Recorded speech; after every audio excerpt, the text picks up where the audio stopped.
بسم الله الرحمن الرحيم. نبدأ سلسلتنا الجديدة وهي سلسلة بطولات كسبها الأهلي في هذا الشهر. السلسلة دي هتبقى عبارة عن 12 جزء. كانت 4 بطولات. الجزء التاني من سلسلة بطولات الأهلي في هذا الشهر وبطولات الأهلي اللي كسبها في تاريخ شهر إبريل. كانت 6 بطولات تقريبا. كانت أول بطولة في تاريخ النادي الأهلي. تخيلوا بقى، يعني شهر إبريل ده يعني شهر عزيز جدا على النادي الأهلي. الجزء التالت من سلسلة بطولات الأهلي في هذا الشهر هنتكلم في الجزء ده عن البطولات اللي كسبها الأهلي في تاريخه في الشهر مايو بالتحديد. كانت 3 بطولات. فتعالوا الموسم ده كان موسم اللا هزيمة التاريخي، وده اللقب السابع للأهلي في تاريخ. الجزء الرابع من سلسلة بطولات الأهلي في هذا الشهر هنتكلم في الجزء ده عن البطولات اللي كسبها الأهلي في تاريخه في شهر يونيو بالتحديد. 17 بطولة. فتعالوا نعرف. 12 يونيو 1925.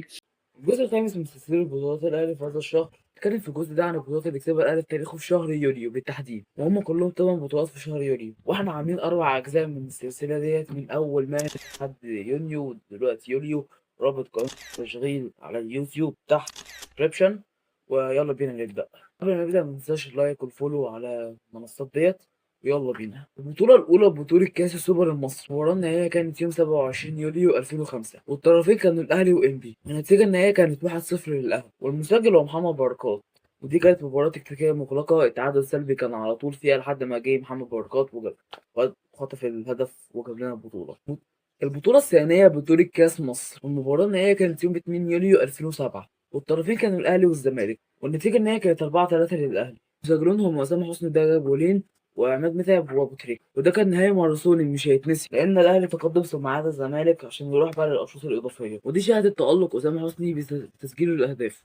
البطوله الثالثه بطوله الدوري المصري. الطرفين كانوا الاهلي والمقاولون العرب. النهائيه كانت 5-1 للاهلي، ومسجلينهم وائل جمعه وشريف وبركات عبد الفضيل وجده حسام غالي. هو الاهلي دخل اللقاء ده وهو عايز نقطه واحده بس. كان الاهلي قدم عرض هجومي كاسح بنتيجه 5-1، وفرض سيطرته على الماتش من اوله لاخره عشان يتوج بلقب الدوري السابع تواليا.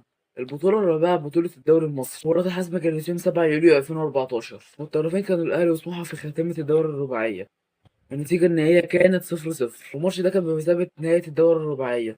والأهلي لعب بخبرة كبيرة وعمل بلوك دفاعي طول الماتش علشان يخرج وهو متوج بلقب الدوري. البطولة الخامسة بطولة الدوري المصري. مباراة الحسم كانت يوم 24 يوليو 2019، والطرفين كانوا الأهلي والمقاولون العرب. والنتيجة النهائية كانت 3-1 للأهلي، ومسجلينهم علي معلول وحسين الشحات. وحسين الشحات ده جاب جولين. الاهلي بقى دخل اللقاء ده وهو مش محتاج الفوز، كده كده هو كسبان الدوري.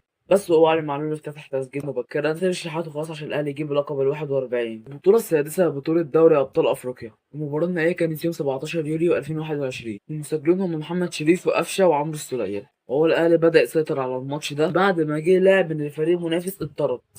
تقريبا كان عامل لهم أزمة، وده ترجم تفوق الأهلي بثلاثية رائعة علشان يحصد اللقب العاشر في تاريخه ويحقق اللقب القياسي. البطولة السابعة بقى بطولة كأس السوبر المصري، والمباراة النهائية كانت يوم 21 يوليو 2022، والطرفين كانوا الأهلي والزمالك. والنتيجة النهائية كانت 2-0، ومسجلون هم مبروك مسافي وكريم فؤاد. وهو الأهلي فرض أسلوبه بضغط عالي في البداية لحد ما جه مبروك مسافي وكريم فؤاد وجابوا لنا البطولة. البطولة الثامنة بطولة الدوري المصري، والحسم كان يوم 27 يوليو 2023، وهو الأهلي حسم اللقب رسميا قبل نهاية الدوري بعد تعثر أقرب منافسيه، وهو ده اللي خلاه يتوج بلقب بدر يوم 27 يوليو 2023.